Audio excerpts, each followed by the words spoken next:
You're wasting your future, his father said, his voice sharp enough to slice through the silence that had settled over the Malik household that evening. Ryan didn't look up. His hands trembled slightly, his eyes fixed on the small silver locket in his palm. Inside it was a tiny photo, one taken on a cheap disposable camera 3 years ago, showing a girl with wind-tossed hair and eyes full of dreams that didn't fit inside her small world. "She is my future," he said finally, his voice quiet but firm. His father, Mr. Malik, slammed his fist on the dining table, rattling the plates and the fragile threads of understanding that still connected father and son. "Your mother and I didn't work all our lives to see you throw it all away for some girl with nothing to her name. You're the top student at the university, Ryan. You have a scholarship waiting for you in London. You could build something big, something real." Ryan looked up, meeting his father's fiery gaze. "I already found something real," he said softly. The argument burned on like wildfire, but those words, the quiet defiance of a son who had made up his mind, hung in the air long after. 3 years earlier, Ryan Malik had been the quiet kind of genius everyone expected greatness from. His father, a retired banker, was known for boasting that his son would one day build an empire. His mother, soft-spoken and patient, prayed her boy wouldn't lose himself in ambition. Ryan's life was a line drawn straight: school, success, scholarship, and someday, success beyond borders.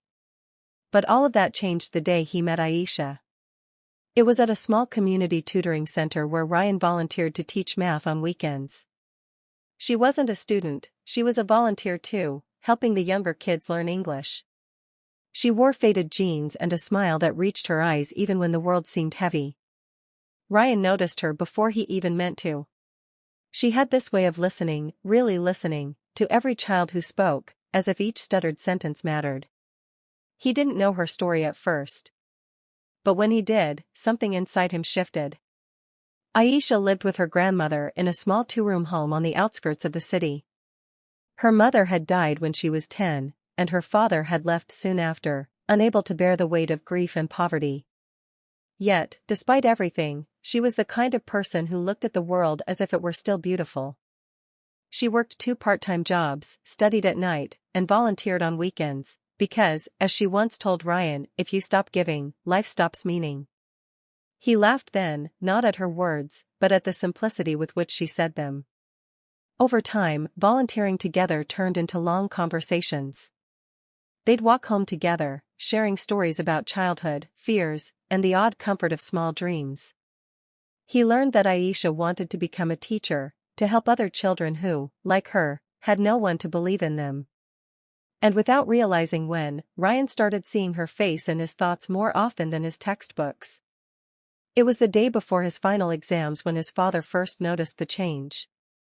Ryan, who once stayed up until dawn revising formulas and case studies, now sat quietly staring at his phone, waiting for a simple good luck message from Aisha. His father asked him bluntly, "Is there a girl?" Ryan hesitated before answering, "Yes."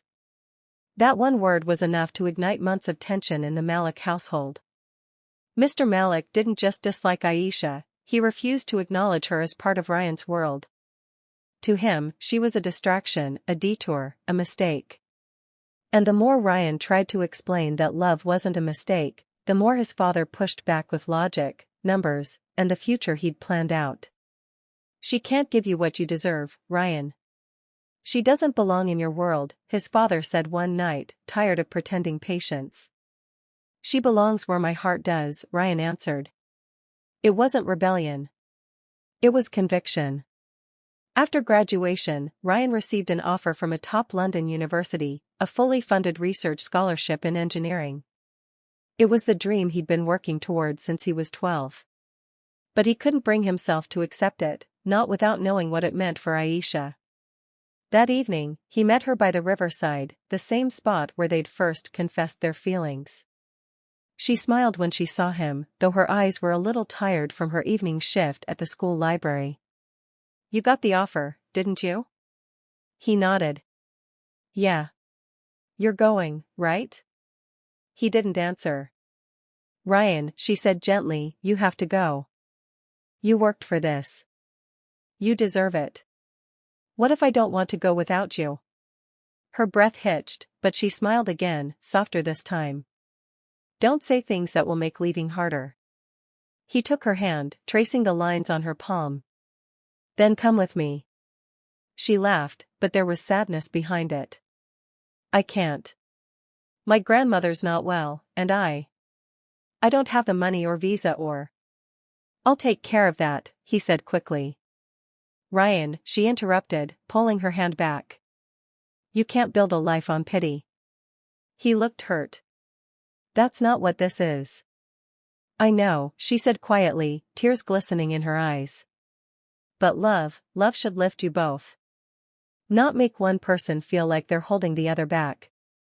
He wanted to argue, to promise her that he didn't see her that way. But the truth was, Aisha had already made up her mind.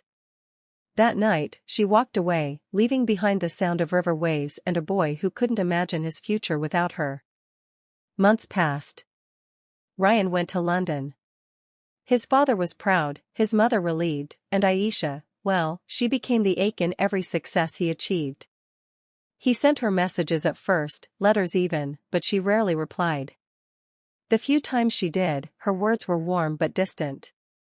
I'm proud of you, Ryan, she'd write. Keep chasing your dreams. He did everything right on paper, aced his courses, got offers from big companies, even gave a talk at a tech conference.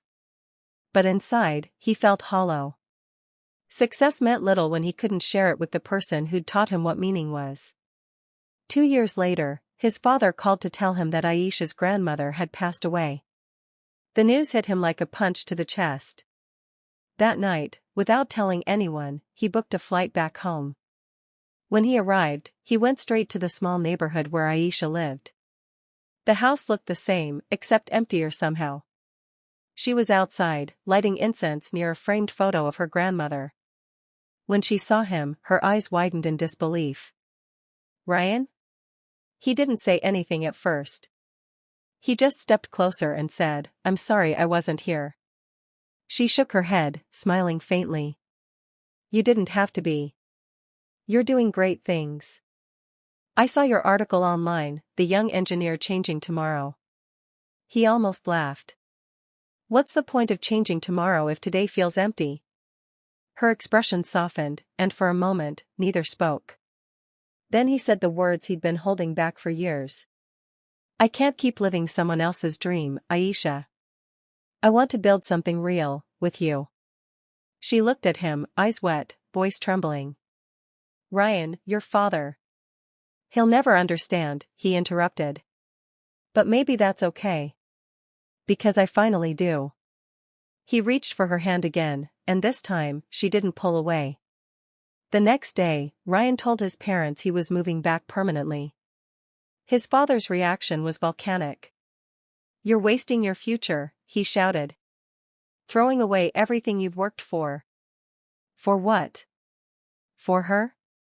Ryan didn't flinch this time. He stood tall, calm, and certain. She is my future. The silence that followed was heavier than anger.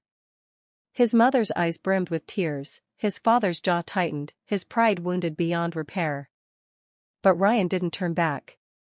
He knew that sometimes, love isn't about escaping responsibilities, it's about redefining what success truly means. The years that followed weren't easy. Ryan and Aisha started small, a tutoring center in their community, where children from poor families could learn for free. He used his engineering skills to design affordable learning tools, she taught with the same warmth that had once drawn him in. At first, people mocked him. The genius who gave up a fortune to teach kids in slums, they whispered.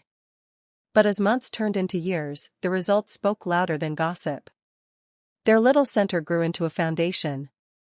Hundreds of children went on to attend universities. Some even returned to teach. One afternoon, 5 years later, a luxury car stopped outside their center. Mr. Malik stepped out, older and grayer than Ryan remembered. He watched silently as children ran up to greet Ryan and Aisha, laughing, calling them Sir and Mississippi. He walked inside, his pride slowly dissolving into something else, understanding. Ryan noticed him and froze for a moment. Then he smiled.